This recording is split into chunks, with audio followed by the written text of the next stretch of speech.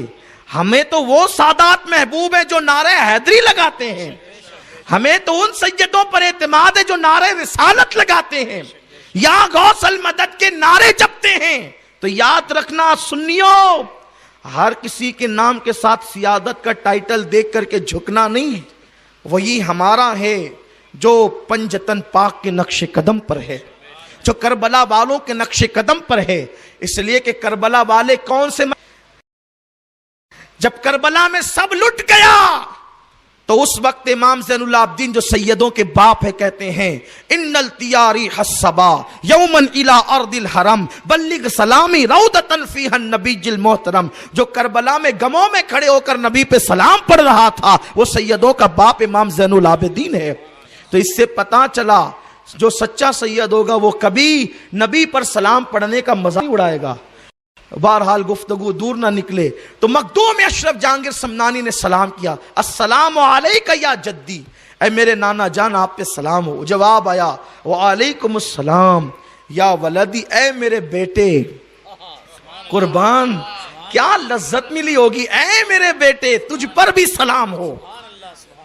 سرکار مخدوم اشرف جہانگیر سمنانی پھر مدینہ منورہ رہے، اور مدینہ منورہ کی طرف سے اشارہ ہوا کہ تیرا حصہ بنگال میں ایک مرد درویش رہتا ہے، اس کا نام علاؤ الحق پنڈوی ہے، اور وہ خالد ابن ولید کی نسل سے ہے، اس کے پاس تو نے جا کر مرید ہونا ہے۔ حضرت مخدوم پاک نے مختلف اقوال ہے، پھر مخدوم اشرف جہانگیر سمنانی نے مدینہ طیبہ سے پنڈوا کا سفر کیا۔ اب لوگ سوچتے ہیں کہ حضور صلی اللہ علیہ وسلم کا فیضان ملنا ہی ہے تو ڈائریکٹ کیوں نہیں ملتا؟ دیکھو ڈائریکٹ ملے گا لیکن ایک سسٹم ہے روحانیت۔ جیسے آپ کو میں ایک بات بتاؤں، دریا تو دریا کا رخ اگر ڈائریکٹ کھیتی کی طرف ہو جائے تو دریا تیزی سے بہتا ہے، تو بتاؤ کھیتیاں اگے گی کہ اجڑ جائے گی؟ اجڑ جائے گی، کیونکہ نرم و نازک کھیتی کے اندر اتنی طاقت نہیں ہے، قوت نہیں ہے کہ وہ دریا کے بہاؤ کو برداشت کر سکے۔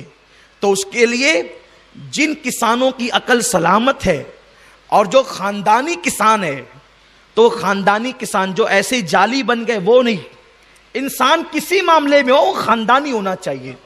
اس لیے کہ جو خاندانی ہوتے ہیں ان کے پاس خاندان کی روایتیں ہوتی ہے، یہ خاص بات آگے بھی اس کو یاد رکھنا۔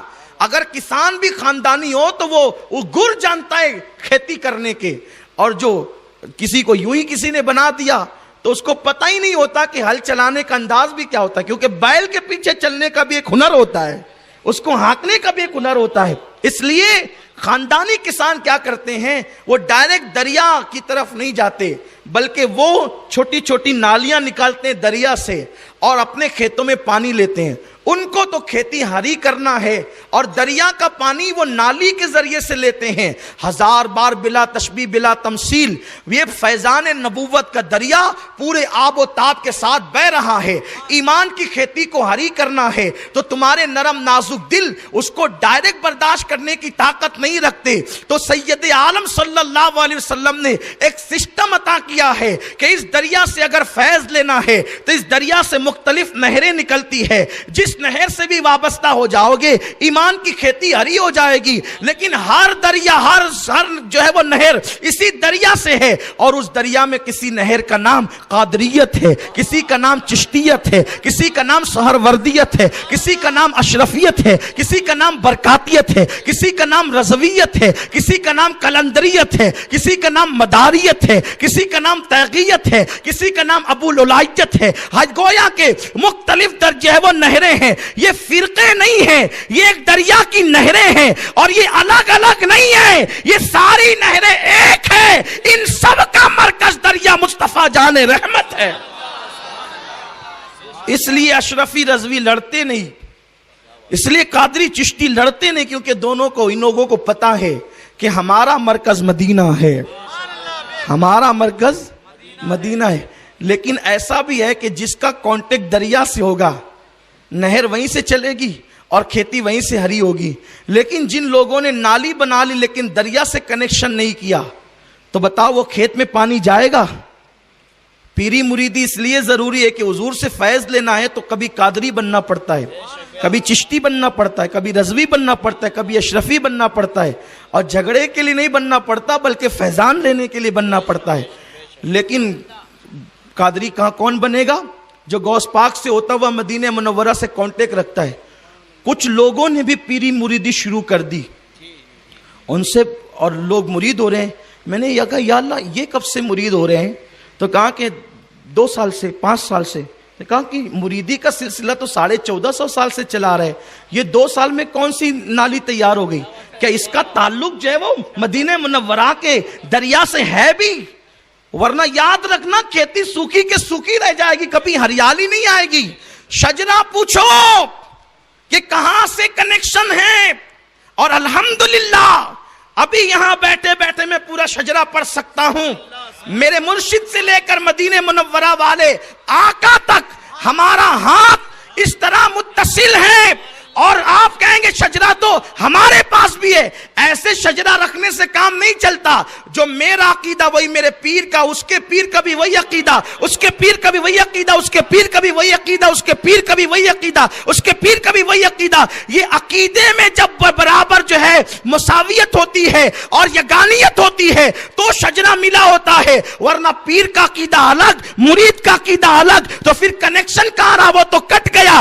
اب اگر کوئی اپنے آپ کو قادری نقشبندی چشتی لکھتا ہے تو پوچھو کیا غریب نواز جیسا تیرا عقیدہ ہے؟ غریب نواز تو امام حسین کے لیے کہتے ہیں شاہ است حسین، بادشاہ است حسین، دین است حسین، دیپ پناہ است حسین، اور آپ کہتے ہو سیو حضرت حسین۔ تو مطلب آپ کا رشتہ ملا نہیں ہے، بات ہنسنے کی نہیں ہے۔ مرید ہونے کے لیے بھی ہمارے سرکار مہاراجہ شریف کے صاحب سجادہ نجیب میاں سرکار کہتے ہیں پانی پیو چھان کر اور پیر کرو پہچان کر۔ ان کا بڑا پیارا نعرہ ہے، اور پیر کرنے سے پہلے دیکھو یہ پیر ہے، پیر تو نہیں ہے۔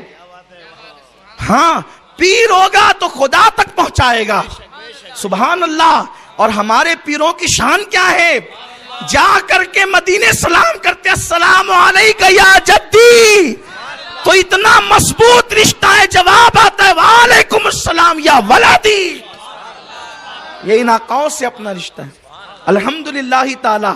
یہ ایک ہمارا پیر ہے جسے مخدوم اشرف کہتے ہیں، یوں جواب آیا۔ ایک دوسرا پیر ہے، میں کبھی یہ بات نہیں کرتا لیکن آج تحدیث نعمت کے لیے عرض کر رہا ہوں، مجھے بے فضل ہی تعالی 14 سلسلوں کی خلافت ہے، لیکن جب بھی کسی نے خلافت دی تو میں نے کبھی اس کا ذکر نہیں کیا۔ کیوں نہیں کیا اس کا ذکر؟ اس لیے نہیں کیا کہ یہ چیزیں چھپانے کی ہوتی ہے، چھپانے کی نہیں ہوتی۔ ہاں تو لیکن رفائی سلسلے کا بھی میں خلیفہ ہوں اور اشرفی سلسلے کا بھی خلیفہ، اس لیے میں اشرفی بھی ہوں، رضوی بھی ہوں، چشتی بھی ہوں۔ 14 سلسلے میرے پاس ہے الحمدللہ تعالی، اور میں اس پہ فخر نہیں بلکہ شکر کرتا ہوں۔ ہاں پورے ہندوستان میں گھومنا ہوتا ہے، لوگ شفقت کرتے ہیں، ہمارے پیران نظام بڑی شفقت کرتے ہیں، عطا کرتے ہیں، نوازتے رہتے ہیں، تو اسی لیے میرا تعلق ہر خانقاہ سے، میں کبھی کسی خانقاہ کا بے ادب نہیں ہوں، اس لیے کہ بے ادب وہ ہوتا ہے جو خانقاہ سے باہر ہوتا ہے، میرا رشتہ تو اتنے لوگوں سے جڑا ہوا ہے۔ تو ایک تو مخدوم اشرف ہمارا پیر، سلام کیا السلام علیکہ یا جدی، جواب وعلیکم السلام یا اور ہمارا دوسرا پیر رفائی سید احمد کبیر رفائی، سید احمد کبیر رفائی، یہ گئے بارگاہ رسالت میں، جو نبی کو زندہ مانے گا وہ کیا عرض کرے گا، جو نبی کو مردہ مانے گا وہ کیا عرض کرے گا، عرض تو زندہ کرتا ہے جو زندہ مانتا ہے۔ لوگ جن کے عقیدے یہ ہوں کہ نبی مر کر مٹی میں مل گئے، وہ جائیں گے تو مانگیں گے کیا، وہ جیسے السلام علیکہ یا حل القبور پڑھتے ہیں بس ویسے جا کے السلام علیکہ یا نبی پڑھ دیتے ہیں، لیکن 12 لوگ وہاں تو یا نبی تو پڑھتے ہیں۔ ایک مرتبہ میں مدینہ شریف حاضر ہوا، سرکار کا کرم، آپ لوگوں کی خدمت کرتے ہیں نا، آپ لوگ کی جوتیاں سیدھی کرتے ہیں، خدمت کرتے ہیں، تو کرم ہوتا ہے تو سال میں 2-3 بار سرکار بلا ہی لیتے ہیں، حاضری ہو جاتی ہے۔ تو میں حاضر ہوا، تو حاضر ہونے کے بعد سرکار کی بارگاہ میں تو اپنے تو غلام ہی ہیں، وہاں تو سانس لینا بھی جو ہے وہ ڈر لگتا ہے۔ ادب کا ہیست زیر آسماز عرش نازک تر، نفس گم کر دمی آیت جنید و بایزیدی جاں۔ تو ایک صاحب مالیگاؤں کے تھے، تو لیکن وہ مجھ سے متفق نہیں تھے، اس لیے کہ وہ اہل سنت سے ان کا تعلق نہیں تھا، اس لیے وہ متفق نہیں تھے۔ وہاں ملے تو اس نے کہا مولانا جو ہے وہ میں چاہتا ہوں کہ آپ کے ساتھ بارگاہ رسالت میں حاضری دوں۔ میں نے ان کو دیکھا، میں نے کہا آپ ہے کہاں کے، تو کہا مالیگاؤں رہتا ہوں، نام نہیں لوں گا، لیکن کہا کہ آپ چاہتا ہوں کہ آپ کے ساتھ حاضری دوں۔ میں نے کہا ٹھیک ہے بات ایسی ہے تو چلو۔ تو میں وہاں گیا تو سنہری جالوں کے پاس میں کھڑا رہا تو کھڑا ہی رہ گیا، پھر وہاں اپنی خبر کس کو ہوتی ہے، کھڑا ہی رہ گیا، عرض و معروض کا سلسلہ چلتا رہا، اور وہ 2-3 سیکنڈ کے بعد باہر ہو گئے۔ اپنی اپنی طبیعت ہے سب کی، میں یہ نہیں کہتا کہ غلط کیا کہ صحیح کیا، لیکن بات بتا رہا ہوں، وہ باہر ہو گئے۔ اور چونکہ وہاں جو میری کیفیت تھی انہوں نے دیکھا، تو دیکھ کر کے وہ جو کیفیت ہوتی ہے میں یہاں بیان نہیں کر سکتا، اس لیے کہ یہ چیزیں بتانے کی بھی نہیں ہے، لیکن انہوں نے کہا کہ میں نے دیکھا آپ رو رو کر کے بہت کچھ کہہ رہے تھے، کیا کہہ رہے تھے؟ میں نے کہا کہ دل کا حال سنا رہا تھا، اس لیے کہ سارے غم تو یہیں آ کر کے اگلتے نا، علاج بھی ہوتا ہے، یہی ان کو نہ سنائے تو کن کو سنائے، یہی تو اپنے ہیں، ورنہ اور کس کو سنائے، اور جو ان کے ہیں وہ اپنے ہیں۔ تو کہا کہ حضور تو انتقال فرما گئے نا، تو آپ حضور سے عرض کر رہے تھے۔ میں نے کہا کیوں، آپ نے سلام نہیں کہا؟ کہا نہیں کہا نا، سلام تو کہا۔ میں نے کہا کیسے کہا؟ تو کہا السلام علیکہ ایھا النبی۔ تو میں نے کہا کہ اس کا مطلب، تو میں نے 2-3 بار بھی پڑھا، کہا کہ یا رسول اللہ آپ پہ سلام ہو، السلام علیکہ یا نبی، یا نبی۔ میں نے کہا آج آپ نے یا نبی کہہ دیا؟ بولے ہاں کہہ دیا۔ میں نے کہا کیوں کہا؟ تو بولے کہ وہ یہاں موجود ہے نا۔ میں نے کہا اچھا ٹھیک ہے۔ میں اس کا ہاتھ پکڑا، حالانکہ جلدی ایسوں کا ہاتھ بھی نہیں پکڑتا، اس لیے کہ میری طبیعت میں کچھ عجیب سی بات ہے۔ میری طبیعت یہ ہے کہ جو میرے نبی کا ہے اگر وہ گٹر کے کنارے پڑا ہے تو میرا ہے اور وہ مجھ سے بہتر ہے، لیکن اگر کسی نے حضور کی بے ادبی کر دی تو میری طبیعت میں بڑا غصہ ہے۔ لوگ سمجھتے ہیں کہ ان کو غصہ ہے، سب کے لیے غصہ نہیں ہے۔ میرے سنی بھائی جانتے ہیں کہ میں کتنا نرم ہوں، ہاں وہ جانتے ہیں میں کتنا ان کو پیار دیتا ہوں، الحمدللہ تعالی میرا رب جانتا ہے، اور وہ بھی جانتے ہیں کہ میری ذات کو کوئی کچھ کہتا ہے میں کبھی کسی کو کچھ نہیں کہتا، کبھی نہیں کہتا، اس لیے کہ ہم جانتے ہیں کہ ہمیں اور لوگ بھی کہتے ہیں جتنی دیر تک کہ ہمیں گالیاں دیں گے اتنی دیر تک ہمارے نبی کی تو بے ادبی نہیں کریں گے، اس لیے دوسرے بھی کہتے ہیں تو مجھے ٹینشن نہیں ہوتا۔ ہاں اولیاء کے خلاف کوئی کہے، حضور کی شان میں بے ادبی کرے تو پھر مجھے غصہ آتا ہے، اور اس وقت تو غصہ نہ آنا بے ایمان ہونے کی دلیل ہے۔ ایمان والے کو غصہ، دیکھو شریف اولاد کو اس وقت تو غصہ آئے گا جب اس کے باپ کو چھیڑو گے، اور پکے امتی کو، ایماندار امتی کو غصہ اس وقت آئے گا جب اس کے نبی کی بے ادبی کرو گے۔ لوگ کہتے ہیں یہ کیوں کسی کو کہتے ہیں؟ میں نہیں کہتا میرے بھائی، آپ میری تقریریں سنیے، ہزاروں کی تعداد میں عناوین پر میری تقریریں ہوئی ہے۔ میں 15 سال کی عمر تھی میری جب میری داڑھی بھی نہیں نکلی تھی، تب سے میں تقریریں کر رہا ہوں۔ ابھی بھی وہ بوڑھے سفید ریش موجود ہیں جنہوں نے اس وقت بھی میری تقریریں سنی جب میرے چہرے پہ داڑھی نہیں تھی. میں یوں ہی نہیں کہتا, آپ سمجھے میری بات کو. جب بھی حضور علیہ السلام کی شان میں بے ادبی کی جاتی ہے تو پھر میں کہتا ہوں کہ کیا میرا نبی قبر انور میں آرام کر رہا ہے تو ہمارا یہ حق نہیں کہ حضور کی بے ادبی کی جائے تو ہم ان کی طرف سے جواب دیں. باپ کو گالی دے تو ہم باپ کی طرف سے کھڑے ہوتے ہیں, تو ہمیں تو باپ سے زیادہ عزیز رسول پاک ہیں. ہاں, غیرت مند کتا وہ ہوتا ہے جو مالک کی وفاداری میں بھونکتا ہے, اور چوروں کو سب سے زیادہ تکلیف غیرت مند کتوں سے ہوتی ہے. چوروں کو سب سے زیادہ تکلیف غیرت مند کتوں سے ہوتی ہے کہ یہ بھونکتا کیوں ہے, کیونکہ جب یہ بھونکتا ہے تو لوگ پہچان لیتے ہیں کہ چور آ گیا. اس لیے اگر چور اس کتے کی مخالفت کرے تو کوئی ٹینشن کی بات نہیں ہے, وہ مالک کی نظر میں وفادار بنا رہتا ہے. اور ہمیں چوروں سے ٹینشن کیا ہے, ہمیں تو مدینے والے سرکار سے وفاداری کا تمغہ چاہیے. یہاں کوئی کچھ بھی بولے, کتنی بھی گالیاں دے, کچھ بھی کریں, ہم وفاداری کا حق ادا کرنا چاہتے ہیں, کر تو نہیں سکتے, لیکن جب بھی حضور کی عظمت پر بات آئے گی, ہم نے کبھی نہیں چھوڑا, کسی کو نہیں چھوڑا, نہ چھوڑیں گے. اس کے لیے چاہے جتنی تکلیف اٹھانا پڑے نہیں چھوڑیں گے. حضور علیہ السلام کے نواسے مولا حسین کے شربت پر لوگوں نے اعتراض کیا تو ہم نے کہا کہ نہیں چھوڑیں گے. مولا حسین کی کربلا کی داستان بیان کرنے پہ اعتراض, ہم کہا نہیں چھوڑیں گے. حضور کے علم غیب پر اعتراض ہو, ہم نہیں. اس کے لیے کتنی تکلیف, کیونکہ تکلیف جسم کو ہونی ہے اور اینڈ تکلیف کا موت ہے. لیکن ان کے لیے موت آ جائے تو وہ موت ہزارہا زندگی سے بہتر ہے. اور آپ کے درمیان اسی لیے چیختا ہوں کہ غیرت پیدا کرو, کلمہ یوں ہی تھوڑی پڑھا جاتا ہے. من قال لا الہ الا اللہ فدخل الجنہ, یوں ہی جنت نہیں ملتی جب تک نبی کے وفادار نہ بنو. یہ کیسی بے غیرتی ہے کہ ماں باپ کے خلاف کوئی بولے تو آپ حمایت میں اٹھ کھڑے ہوتے ہو, اور رسول اللہ اور ان کی اہل بیت کے خلاف کوئی بولے تو آپ کو کوئی غیرت ہی نہیں آتی, آپ کوئی جواب ہی نہیں دیتے, ایسے لوگوں سے دور بھی نہیں رہتے. تو اس لیے آپ کا ایمان کا جائزہ آپ کو لینا چاہیے. ایسا نہیں ہوتا ہے. الحمدللہ شریعت مطہرہ پر بات آئی, پورے ملک ہندوستان میں تحفظ شریعت کے حوالے سے ہم چیخ رہے ہیں. لوگ کہتے ہیں ایسا مت کرو, ہم کہتے ہیں کیوں مت کرو, اس لیے کہ اگر ہم ایسا نہیں کریں گے تو میدان محشر میں حضور کو کیا منہ دکھائیں گے, خدا کو کیا منہ دکھائیں گے. اور ہم نے منہ توڑ جواب دیا ان لوگوں کو جو ہمیں بیبیوں کی محبت سکھا رہے ہیں. ہم نے کہا کہ ہمیں بیبیوں کی محبت سکھانے والوں, ہمیں بیبیوں کی محبت مت سکھاؤ. ہم سے زیادہ بیوی سے پیار کون کرتا ہے کہ جب بیویاں زندہ ہوتی ہے تو ہم ان کی محبت میں سمرقند اور بخارا جیسے شہر بساتے ہیں, اور جب مر جاتی ہے تو ان کی محبت میں تاج محل بناتے ہیں. اور ہم اس مذہب کے ماننے والے ہیں. ہمارے مذہب میں 4 بیویوں والا ایک شوہر تو مل جائے گا, ہمارے مذہب میں 4 بیویوں والا ایک شوہر تو مل جائے گا, لیکن 5 شوہر والی ایک بیوی نہیں ملے گی. یہ ہمارے مذہب کی تعلیمات ہے, بڑی پاکیزگی ہمارے مذہب کے اندر الحمدللہ تعالی. اور ہم نے پیغام دیا کسی مسلمان کو افسردہ ہونے کی ضرورت نہیں ہے. لوگ کہتے ہیں اسلام 4 بیویوں کی اجازت کیوں دیتا ہے, یہ عیب کی بات ہے, اور عورت کو 4 شوہر کی اجازت کیوں نہیں دیتا. ہم ان کو کہتے ہیں میرے عزیز, دراصل بات یہ ہے کہ اگر ایک چابی کئی تالے کھولے تو اس چابی کی قیمت بڑھ جاتی ہے. اس کو ماسٹر کی کہتے ہیں. وہ ہر دکان پر نہیں ملتی وہ چابی جس کو ماسٹر کی کہتے ہیں, کیونکہ جو چابی ہر تالا کھولے وہ چابی قیمتی ہوتی ہے, لیکن جو ہر چابی سے کھل جائے اس کی عزت نہیں رہتی, اس کو اٹھا کر کے پھینک دیا جاتا ہے. اس لیے ہماری بیویاں مثل تالے کے ہیں, ہمارے اور مرد جو ہے وہ مثل چابی کے ہیں. تو ان سے کئی چابیاں کئی تالے تو کھلتے ہیں, لیکن ہماری بیویاں ان باغیرت تالوں کا نام ہے جو ہر چابی سے نہیں کھلا کرتا. اللہ اکبر.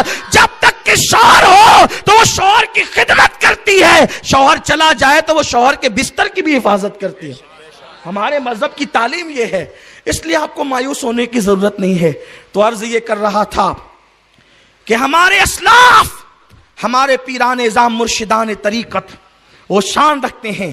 مخدوم اشرف نے سلام کیا, جواب آیا, اور ہمارے آقا سید احمد کبیر رفاعی سلسلہ رفاعیہ کی خدمت میرے پاس موجود ہے, اس بارگاہ کا غلام ہوں میں. رفاعی سبحان اللہ, جب سرکار سید احمد کبیر رفاعی مزار رسول پہ پہنچے تو آپ نے بھی کہا السلام علیکہ یا جدی. جواب آیا وعلیکم السلام یا ولدی, وعلیکم السلام یا ولدی. یہ یا کہہ کر کے سلام کرنا صرف وہاں کے لیے مخصوص نہیں ہے. تو ہم نے پوچھا نا اس صاحب سے کہ آپ نے یہاں یا کہہ دیا؟ تو انہوں نے کہا کہا کیونکہ یہاں موجود ہے. تو میں نے اس کا ہاتھ پکڑا, دور لے گیا. میں نے کہا ابھی یہاں سے یا کہہ سکتے ہیں؟ بولے ہاں کہہ سکتے ہیں. جنت البقیع کے پاس اس کو کھینچ کے لے گیا, کہا یہاں کہہ سکتے ہیں؟ بولے ہاں یا بھی کہہ سکتے ہیں. میری بلڈنگ کے پاس لے گیا. میں نے کہا یہاں کہہ سکتے ہیں؟ تو رک گیا, وہ مجھے دیکھنے لگا. میں نے کہا بول نا بھائی, کہاں تک یا کہہ سکتے ہیں؟ ذرا آپ ہی باؤنڈری باندھ دیجئے, کہاں تک یا کہہ سکتے ہیں؟ وہ چپ ہو گیا, حیرت سے دیکھنے لگا. شاید سوچ رہا تھا کہ زبردستی میں نے مدینہ شریف میں کون سی بلا پہ ہاتھ ڈالا ہے. تو اس وقت تو میں نے کہا دیکھ بھائی, قرآن اور حدیث میں ایسے دماغ مت لڑایا کرو. جب اللہ نے کوئی قید نہیں رکھی تو تم قید کیوں لگاتے ہو؟ اس لیے ہم سنی یہاں بھی یا نبی کہتے ہیں اور وہاں بھی یا نبی کہتے ہیں, کیونکہ قرآن کہتا ہے نبی اولا بالمومنین من انفسہم. بس بات اس لیے کہتا ہوں کہ آپ کی اصلاح ہو جائے. اگر آپ غلط عقیدے پر آپ سدھر جائے, توبہ کر لے, تاکہ قیامت میں رسوائی نہ ہو.